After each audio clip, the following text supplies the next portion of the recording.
네, 하나님 말씀 마태복음 3장 11절에서 12절 말씀. 나는 너희로 회개케 하기 위하여 물로 세례를 주거니와 내 뒤에 오시는 이는 나보다 능력이 많으시니 나는 그의 신을 들기도 감당치 못하겠노라. 그는 성령과 불로 너희에게 세례를 주실 것이요 손에 키를 들고 자기의 타작 마당을 정하게 하사 알곡은 모아 곶간에 들이고 쭉정이는 꺼지지 않는 불에 태우시리라. 아멘. 예수님께서 성령과 불로 세례를 주신다 말씀하셨습니다. 예수님을 만나면 누구든지 성령과 불로 세례를 받게 된다는 사실을 믿으십시다. 우리가 그래서 예수님을 만나기를 소원하고 힘을 쓰십시다. 그래서 예수님을 만나서 세례를 받는 사람이 되어지면 거기에 합당한 은혜를 하나님께서 허락해 주실 줄 믿습니다. 12절 말씀에서 손에 키를 들고 자기의 타작 마당을 정하게 하사 알곡은 모아 곶간에 들이고 쭉정이는 꺼지지 않는 불에 태우신다고 말씀하셨습니다. 예수님은 한편으로 성령과 불로서 우리에게 세례를 주시지만 또 한편으로서는 손에 키를 들고 자기의 타작 마당을 정하게 하신다라고 말씀을 하십니다. 키를 들고 자기의 타작 마당을 정하게 하면 자연적으로 알곡은 모아지고 쭉정이는 바람에 날아서 멀리 떨어지게 됩니다. 그러면 쭉정이는 쭉정이대로 알곡은 알곡대로 모아서 알곡은 곶간 곧 천국에 들어가게 하시고 쭉정이는 꺼지지 않는 불에 태우신다 말씀을 하셨습니다. 우리가 주의해서 한번 생각해 볼 말씀이 예수님께서 손에 키를 들고 자기의 타작 마당을 정하게 하신다. 키라고 말씀하셨기 때문에 우리는 이제 우리가 생각하는 키가 있습니다. 옛날에 이제 좀 어려운 시절이라고 할 수 있는 그런 시절에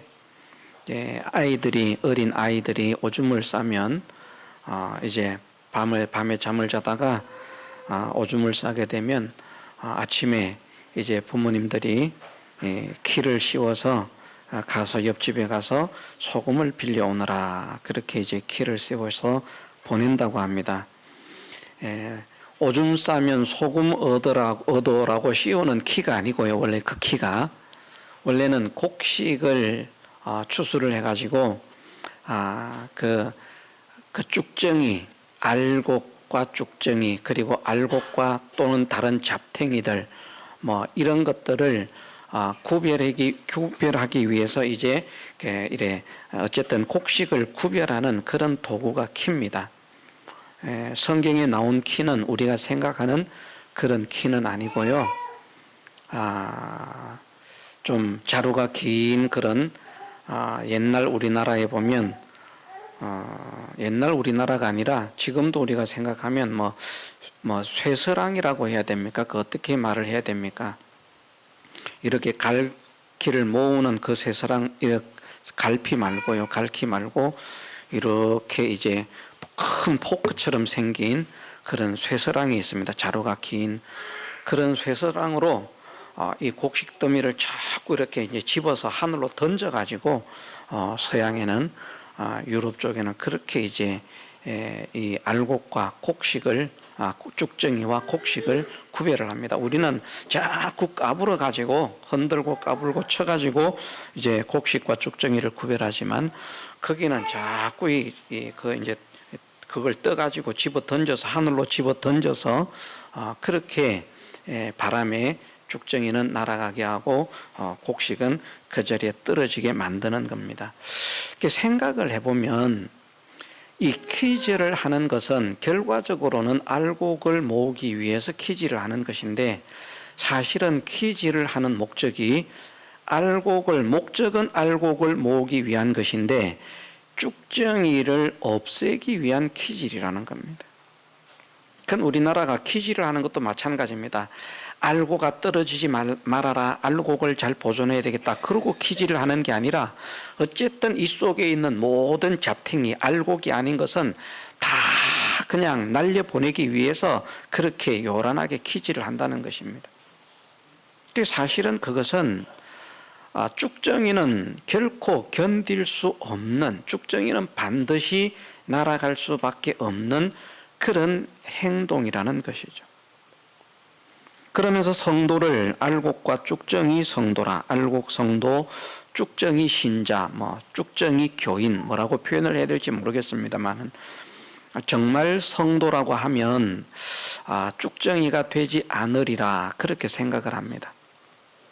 우리가 잘 아는 말씀 중에 그런 말씀이 있습니다. 모든 것이 합력하여 선을 이루느니라 하시는 말씀이 있습니다. 누구에게? 부르심을 입은 자. 부르심을 입은 자에게는 모든 것이 합력하여, 그 뜻대로 부르심을 입은 자에게는 모든 것이 합력하여 선을 이루게 하신다. 그런데 그 하나님의 뜻대로 부르심을 입은 자가 누가 하나님의 뜻대로 부르심을 입은 자냐 하는 것을 거기에 함께 말씀을 하시거든요. 어떤 자들이라고 말씀하십니까? 하나님을 사랑하는 자. 우리는 이런 말씀들은 자꾸 떼놓고 생각을 하기가 쉽습니다. 그냥 하나님께서 사랑하심으로 부르신 자는 모든 것이 합력하여 선을 이루신다, 그렇게만 생각을 하는데, 그것이 아니고 그 뜻대로 부르심을 받은 자는 누구냐? 곧 하나님을 사랑하는 자다. 정말 하나님의 뜻대로 부르심을 받은 자는 하나님을 사랑할 수밖에 없다는 겁니다. 우리가 하나님의 자녀가 되는 권세도 마찬가지입니다. 그 이름을 믿는 자들에게는 하나님의 자녀가 되는 권세를 주셨다라고 말씀을 하시는데, 그 이름을 믿는 자가 누가 그 이름을 믿는 자냐? 예수님을 영접하는 자라는 말입니다. 예수님의 이름을 믿으면 예수님을 영접할 수밖에 없다는 것입니다. 예수님의 구원의 역사를 믿으면, 예수님의 구원의 역사를 믿으면 예수님을 자기의 구주로 모실 수밖에 없다는 것입니다. 그렇기 때문에 예수님을 자기의 구주로 영접하지 않는 사람은 사실은 예수님의 이름을 믿지 않는 것입니다. 믿지 못하기 때문입니다. 누구든지 예수님의 이름을 믿으면 예수님을 자기의 구주로 영접할 수밖에 없다. 그것이 요한복음에 있는 말씀이고요. 그 뜻대로 부르심을 받은 자들에게 모든 것이 합력하여 선을 이루게 하시는데, 그런데 누가 정말 하나님의 뜻대로 부르심을 받은 자냐? 하나님을 사랑하는 자라는 겁니다. 그러면 하나님의 뜻대로 부르심을 받았다는 사실을 믿으면 하나님을 사랑할 수밖에 없다는 것이죠.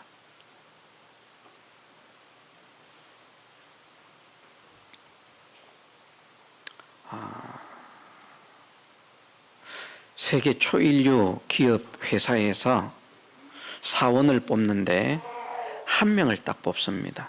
모든 사람이 들어가고 싶어 합니다. 그런데 보니까 한 10,000명 정도가 지원을 한 거예요. 9,999명을 떨어뜨려야 내가 합격을 하는 겁니다. 그런데 시험도 안 쳤는데 지원만 했는데 이력서만 쳐다보고 이번에는 면접도 없다, 이 사람 뽑아라. 그래서 특채로 뽑혔다고 생각을 해보십시오. 얼마나 좋겠습니까? 사실은 이런 것 가지고도 비유가 되지 않습니다. 어떤 사람들은 보니까 자기가 원하는 어떤 곳에 선발이 되었다는 것만으로도 기뻐서, 좋아서 막 눈물을 흘리고 춤을 추더라고요. 자기가 보고 싶어하는 그 티켓을 어렵게 구한 그것만으로도 어떤 사람은 기뻐서 눈물을 흘리고 춤을 추더라고요. 그런데 모든 인생은 아담 이후로 다 멸망을 당할 수밖에 없었는데 그 하나님의 뜻대로, 우리의 뜻대로, 우리의 생각대로, 우리의 소원대로가 아니라 하나님의 뜻하심 속에서 특별히 많은 사람들 가운데 나를 부르셨다. 하나님의 자녀로. 이 하나님 자녀가 되는 것이 얼마나 영광스러운 일입니까? 예? 이 창조주 하나님의 자녀가 되는 것이고 만왕의 왕이신 하나님의 자녀가 되는 것이고, 그래서 결국은 만물을 통치하는 영광의 실력자가 되는 소망을 가진 것이 하나님 자녀가 되는 것인데, 그것이 하나님께서 택하신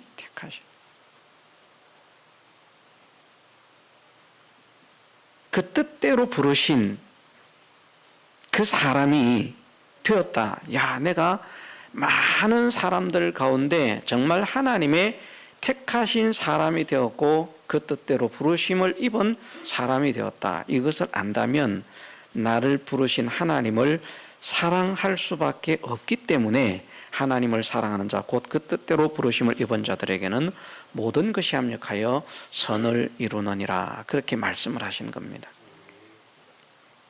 그래서 사실은 알곡은요, 어떤 고난, 어떤 환난, 어떤 고통, 어떤 핍박도 알곡에게는 사실은 문제가 되지 않습니다. 성경을 통해서 보여주신 것이 그런 이치를 보여주십니다. 성령에 충만한 사람들이 흔들린 일이 있습니까? 성령에 충만할 때. 성령이 충만할 때 마음이 막 주저앉았다가 무너졌다가 그런 때가 있습니까? 아닙니다. 성령에 충만하지 못할 때에는 그 마음이 무너졌을지 모르겠지만 성령이 충만한 성도들은 우리가 생각할 때는 도저히 이해가 되지 않는 그런 형편과 환경과 현실 속에서도 참 귀한 인간이 아닌 걸음을 걸어왔어요. 마음이 없는 기계 같은. 우리가 스데반을 생각해 봐도 그렇지 않습니까? 스데반을 사람들이 돌로 쳐서 죽입니다. 뭐 스데반이 나쁜 말 했습니까? 성령의 능력을 힘입어서 성령께서 하게 하시는 그 설교를 했습니다. 베드로는 듣고 많은 사람들이 회개를 하던데 왜 성령에 충만한 스데반의 설교는 듣고 사람들이 그렇게 마음이 강팍한지 마음의 찔림을 받고 이를 갈면서 돌로 쳐 죽입니다.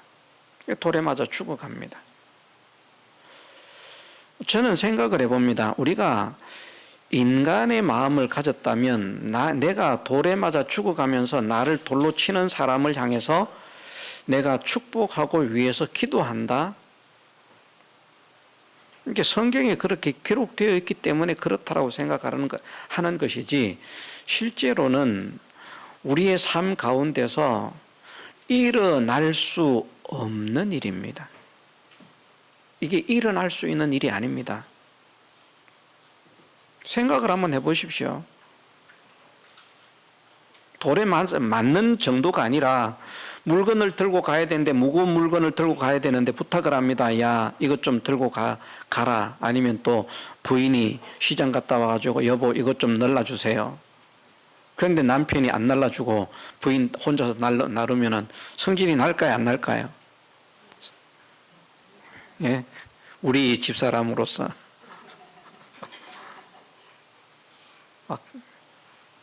제가 생각하기로는 성질이 나가 쫓아와가지고 말이야 그럴 수가 있냐고 막 그럴 것 같아.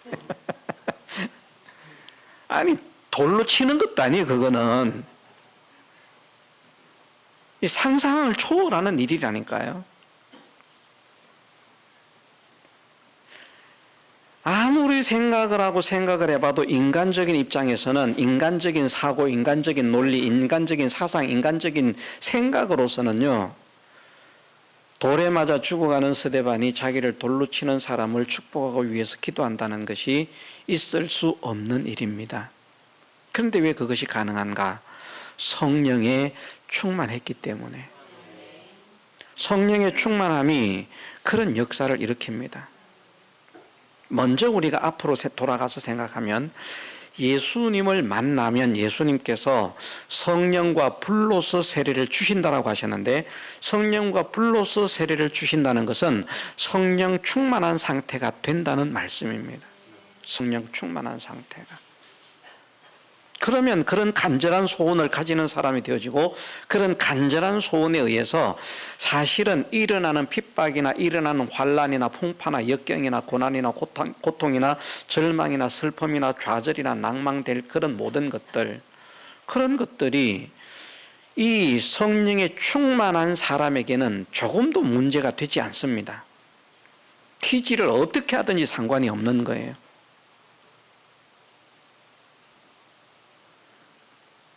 타작을 하는 그 창으로 아무리 공중으로 집어 던지고 날려도 소용이 없는 거예요. 그냥 그 자리에 탁 착지를 하는 겁니다. 그런데 이 키질과 이 창질은, 이 포크질은 그 자리에 떨어지라고 하는 행위가 아니라 여기에서 떨어져 나가라고. 떨어져 나가라고. 너는 여기에 있으면 안 된다. 너는 여기에 있을 가치가 없다. 너는 반드시 떨어져 나가게 된다. 그래서 그걸 언제까지 하는가 하면 그 쭉정이가 없어질 때까지 한다니까요. 곡식만을 위해서 하는 것이라면 그러지 않을 수도 있는데, 쭉정이를 날리기 위해서 하는 행동이기 때문에 쭉정이가 없어질 때까지 한다는 겁니다. 필연적으로 쭉정이는 날아갈 수밖에 없는 겁니다. 견딜 수가 없는 겁니다. 자, 쭉정이를 날리는 모든 역사들은 우리의 삶 속에서 때로는 어려움으로 다가옵니다. 때로는 고통으로 다가옵니다. 때로는 문제로 다가옵니다. 때로는 염려거리로 다가옵니다. 때로는 환난으로 다가옵니다. 때로는 손해로 다가옵니다. 때로는 사람들에게 버림을 받는 것으로 다가오고요. 때로는 사람들에게 모욕과 멸시와 천대를 받는 것으로 다가오기도 합니다. 신앙을 지키지 못하도록 핍박하는 것으로도 다가옵니다. 다양한 방법으로 쭉정이를 날리기 위해서 역사가 일어난다는 것이죠. 그래서 쭉정이는 반드시 떨어져 나가게 되어 있다는 것입니다. 쭉정이를 붙어 있게 만드는 환경이 아니라 우리의 모든 환경은 쭉정이를 날리기 위해서 다가오는 환경이라. 예수님은 또 좀 뒤에 가면 그렇게 말씀을 하셨죠. 내가 너희를 보냄이 어린 양을 이리 가운데 보냄과 같다. 그래서 어린 양의 입장에서 바라보면요, 장성한 싸움 잘하는 양도 아닙니다. 어린 양입니다. 싸움도 못하는 비실비실한 그런 어린 양을 이리 가운데 딱 두면 어린 양의 입장에서는 이건 절망적인 겁니다. 죽으라고 보낸 겁니다. 우리 그런 생각 안 들겠습니까? 우리가 어린 양 정도가 아니지만 우리는 어린 양보다 싸움 잘하죠? 어린 양보다 싸움 잘하시죠? 여기 있는 분들. 우리 어르신들도 어린 양 때려잡을 줄 아시겠죠?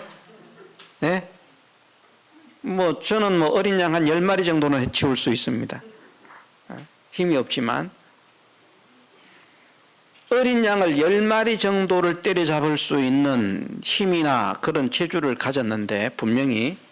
그런데 이리가 사방에 둘러싸여 있는 곳에 아무것도 없는 빈손으로 내가 그 안에 놓여졌다. 겁이 날 것 같습니까? 안 날 것 같습니까? 목사님은 절대 겁을 안 내시죠. 하나님 함께 하심을 믿는데 겁 내겠습니까? 아닙니다. 겁납니다.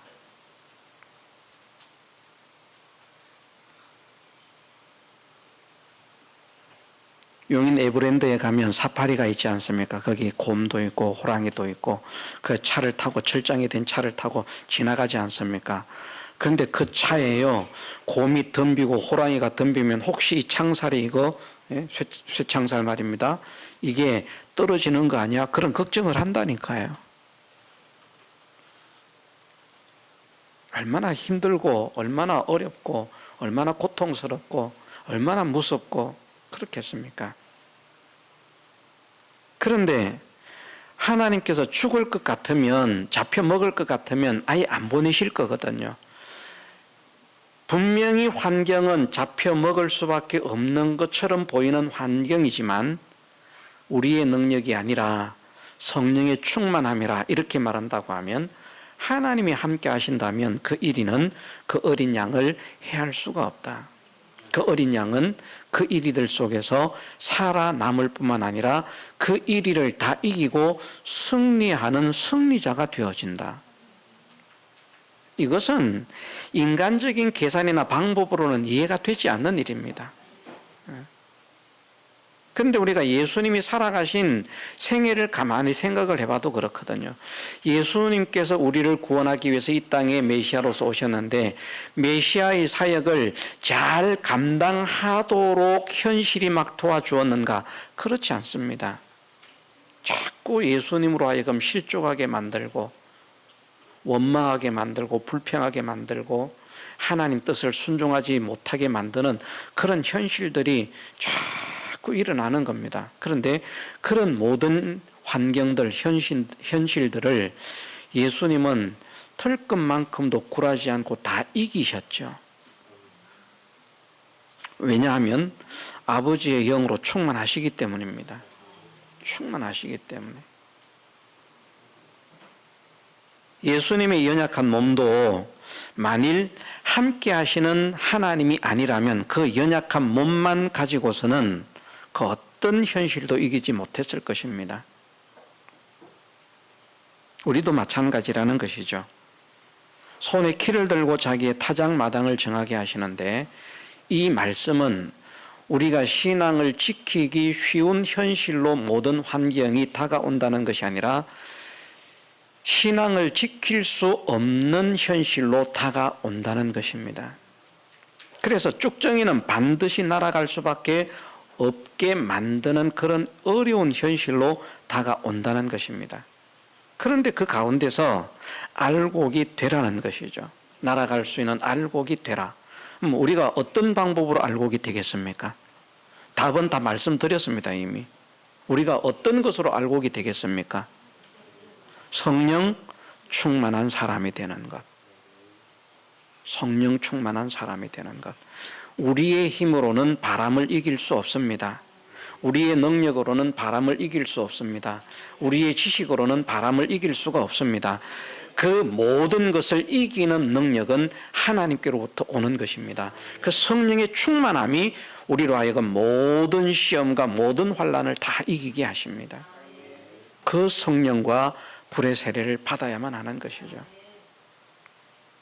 우리가 생각할 때는 성령과 불 세례를 꼭 받아야 돼? 그걸 꼭 받아야 돼? 그럴 필요가 없잖아. 안 그래도 되잖아. 그런데 그렇지 않으면요, 우리가 신앙생활을 해보면 알지만 신앙생활을 바르게 하고 잘하고 신앙생활로 승리하기가 얼마나 어렵다는 사실을 우리가 지나온 걸음으로 알 수 있지 않습니까? 그런데 우리가 이렇게 연약한 사람이지만 신앙의 승리자가 되었던 그 시점도 있을 것입니다. 그러면 우리가 신앙으로 승리했던 그때는 내가 잘 싸워서 이겼던가, 내가 하나님을 의지했기 때문에 이겼던가. 돌이켜보면 내가 잘해서 이긴 것이 아니라 하나님의 도우심으로 이겼다는 사실을 우리는 고백하게 되는 겁니다. 우리가 에베네셀의 도를 알지 않습니까? 하나님께서 여기까지 우리를 도우셨다.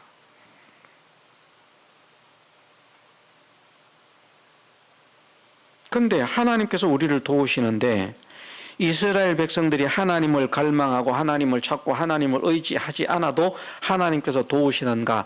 그렇지 않더라는 겁니다. 하나님을 의지하고 하나님을 사모하고 하나님을 갈망하고 하나님으로 회복되기 위해서 운동을 하니까 하나님이 도우시는데, 그런데 그렇게 하려고 하니까 일어나는 역사는 그 말씀을 보면 그렇습니다. 순서가 이스라엘 백성이 사무엘의 권고를 받아서 이제 하나님께 돌아오기 위해서 미스바에 모여서 회개 운동을 하고 막 우상을 버리고 막 이런 일을 하는 거예요. 그러면 하나님께서 야, 사랑하니까 내가 너희들의 모습이 기쁘고 참 좋으니까 내가 너희들에게 은혜를 베풀어 주마, 축복을 베풀어 주마. 그렇게 오는 것이 아니고 뭐가 옵니까? 그런 운동을 하니까 회개 운동을 하고 하나님 사모하는 운동을 하고 이방 헛된 신을 버리는 운동을 하고 하나님만 섬기겠다는 이런 결심의 운동을 하고 이 미스바 회개 운동을 하니까 뭐가 옵니까? 예? 뭐가 왔어요? 블레셋이 쳐들어오는 거예요. 그럼 이상하잖아요. 아니, 우리가 죄 가운데 행할 때는 블레셋이 오는 거 당연한데요.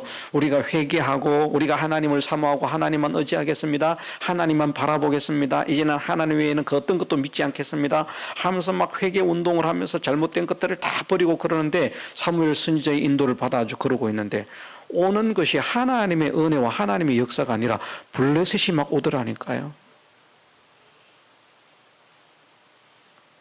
그러니까 사람들이 마음이 어떻게 됩니까? 녹아지는 거예요. 아니, 이게 우리가 기대한 게 이런 게 아닌데 하나님은 이렇게 하지 않는다고 말씀하셨는데 왜 이렇게 되는 거지? 블레셋의 공격은 안 합니다. 기가 찹니다. 그 말씀을 생각해 보면요, 이스라엘이 그러고 있을 때 블레셋이 공격할 수도 있는데 하나님은 블레셋을 그냥 시위만 하게 하시고 그냥 둘러 세워만 놔요. 그런데 그것만 보고 이스라엘은 마음이 녹아져 내립니다. 그럴 때 사무엘 선지자를 통해서 깨닫게 하십니다. 그래서 두려움에 사로잡혔던 그들을 위해서 기도하겠다는 사무엘을 생각하면서 또다시 하나님을 의지하는 그 보이던 블레셋에게서 시선을 돌려서 하나님을 바라보는 제 관점 정리를 하는 그런 일을 할 때에 하나님께서 블레셋이 전투를 벌이게 만드는 거예요. 물러가게 하는 게 아니라. 그런데 그럴 때에 사무엘 선지자와 함께 나가서 블레셋을 치니까 그 강력하던 블레셋이 이스라엘 백성 앞에서 산산조각 되어서 다 흩어지는 겁니다. 깨어지는 겁니다. 적들을 추격합니다. 블레셋을 쳐부수면서 그래서 에베네셀에 돌을 세우고 에베네셀 하나님이 여기까지 우리를 도우셨다. 자, 우리가 하나님을 믿기를 원하잖아요. 하나님의 인도받기를 원하잖아요. 하나님 보호받기를 원하잖아요. 하나님의 은혜와 복을 누리기를 원하잖아요. 그럼 그것을 소원하면서 메어 달리면 바로 하나님의 도우심의 역사가 짠 하고 나타나면 누구나 할 수 있는데 하나님은 그렇게 하지 않고 쭉정이를 날려 보내기 위해서 더 심각한 어려운 현상이 나타나게 하더라는 겁니다. 그 현실을 보면서 쭉정이들은 두려워 떠는 거예요. 그런데 알곡은 어떻습니까? 알곡은 흔들리지 않는 거예요.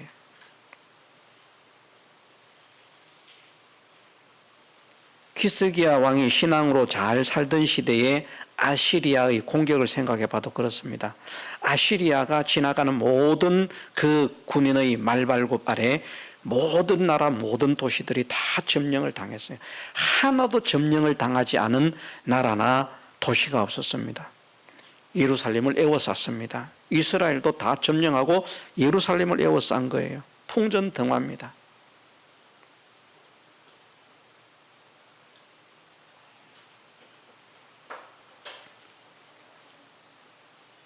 히스기야가 담대함을 가졌는데요. 그 담대함은 이사야 선지자의 지도를 받았기 때문에 그런 것입니다. 저들이 이사야 선지자에게 가서 이제 의뢰하게 하고 전체적인 내용을 보면 그런데 그래서 하나님께서 히스기야의 기도를 들으시고 이사야 선지자를 통해서 말씀하실 때에 저들이 살 하나도 이 성을 향해서 날리지 못할 것이다. 그런 회답을 주시거든요. 그 말을 듣고 담대함을 얻은 히스기야가 선포를 하는 겁니다. 여호와께서 우리를 구원하실 것이다. 진짜 그날 밤에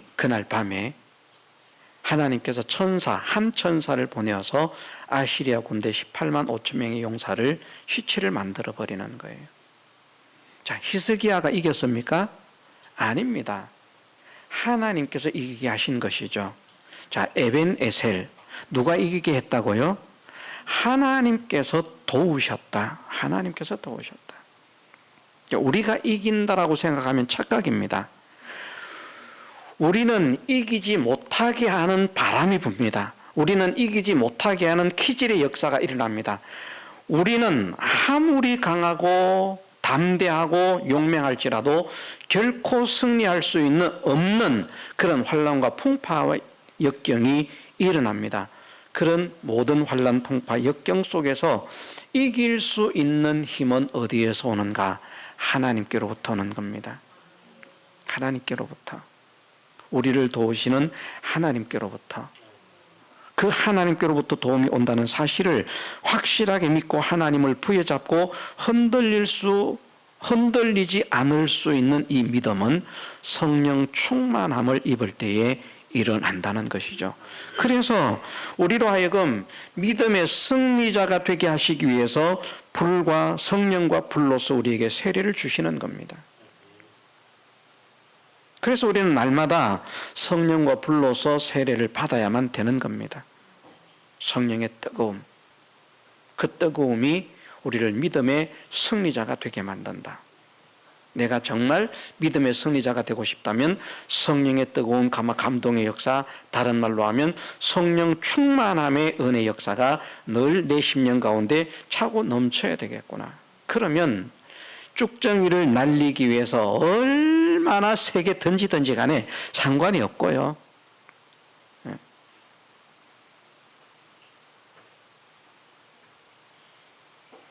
성령 충만한 사람은 반드시 알곡이 되어서 천국 곳간에 들어가게 하는 하나님의 은혜를 입게 될 것입니다.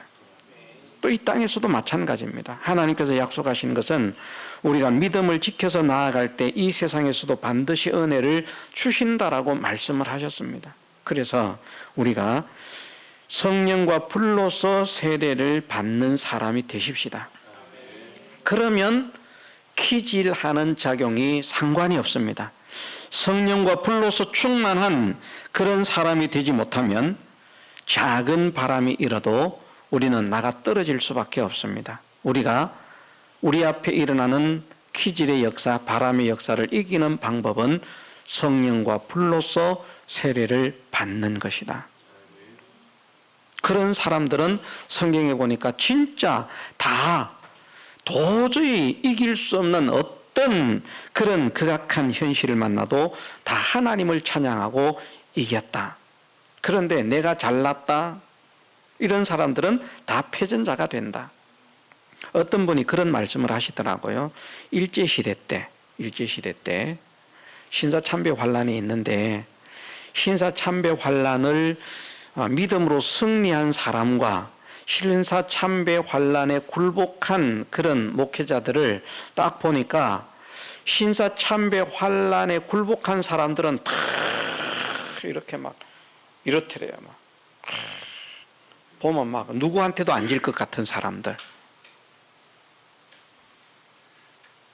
그런데 신사참배 환란을 이긴 사람들은 보니까 저런 게 뭐 싸우면 뭐 이기겠나 싶은 사람들, 잔챙이 같은 사람들. 여러분들, 우리 신앙의 역사에 손양은 목사님이라고 위대한 신앙의 족적을 남긴 목사님이 있지 않습니까? 유명한 일화가 있는데요. 마산 문창교회에서 손양은 목사님을 모시고 집회를 하려고 초청을 했습니다. 그래서 손 목사님이 가겠다 하고 연락을 했어요. 그래서 이제 몇시 기차를 타고 손 목사님이 오신다니까 문제는 뭔가 하면 이 마산 문창교회 성도들이 손 목사님을 본 사람이 아무도 없는 거예요. 얼굴을 아는 사람이 없는 거예요. 자기들은 생각하는 것이죠. 손양은 목사님이라고는 그 명성을 들으면 뭐 어떨 것 같거든요. 그래서 이제 그런 분을 찾고 있는 겁니다. 막 번질번질하고 이런 사람 찾고 있는데 사람이 싹 다 나갔는데 목사님이 안 왔다는 거예요. 혹시나 싶어서 그래도 남은 사람이 있는가 기다렸는데 결국 나오는 사람이 아무도 없는 그런 상태인데 문은 닫혔는데 안 나왔다는 것이죠. 그래서 장로님 둘이 나왔다가 아유 목사님이 못 오시는가 보다. 그럼 교회를 돌아갔는데 교회에서 뭐 하고 있더래, 집회를. 그래, 아이 뭐 하냐 그러니까 아이 장로님들 어디 가셨냐고 뭐 지금 손 목사님 오셔가지고 계시는데. 나중에 강단에 섰는데 보니까 키는 요만하고요.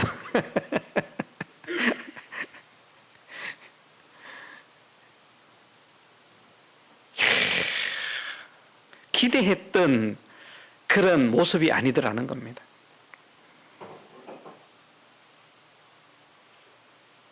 그런 말씀을 생각하면서 그래, 우리가 신앙으로 승리하는 것은 우리 육신의 어떤 그런 모습으로, 그런 힘으로, 능력으로, 지력으로, 지식으로 이기는 것이 아니라 정말 성령께서 함께 하시는 사람만 모든 환경과 현실을 믿음으로 승리할 수 있다. 확실하게 느끼는 것이고요. 성경에 나타난 사람들을 생각할 때도 성령이 함께 하실 때는 이기고 성령이 떠나가시니까 그들도 이기지 못하더라. 우리가 승리하는 방법은 성령과 불로서 예수님께서 주시는 이 세례를 받는 방법밖에 없다. 이것을 오늘 우리가 명심해서요, 이것을 갈망하십시다. 내 심령 속에서 성령의 뜨거움이 불타오르게 하옵소서. 성령으로 불타오르는 심령이 되게 하옵소서. 성령께서 내 마음을 강하게 주장하셔서 이제는 하나님께서 품게 하시는 그 생각과 뜻 외에는 내 뜻과 내 지식이 되지 않도록 하나님이 나를 주장해 주옵소서. 내 삶을 주장해 주옵소서. 우리가 함께 기도함으로써 성령의 충만한 사람이 되어서 성령이 충만한 사람들을 통해서 나타내시는 하나님의 능력과 영광의 역사가 우리 남은 생애 동안 주변 모든 사람들에게 전파되고 많은 영혼들을 구원해내는 복음의 일꾼으로 쓰임받게 되시기를 주님의 이름으로 축원합니다. 다 같이 통성으로 기도드리겠습니다.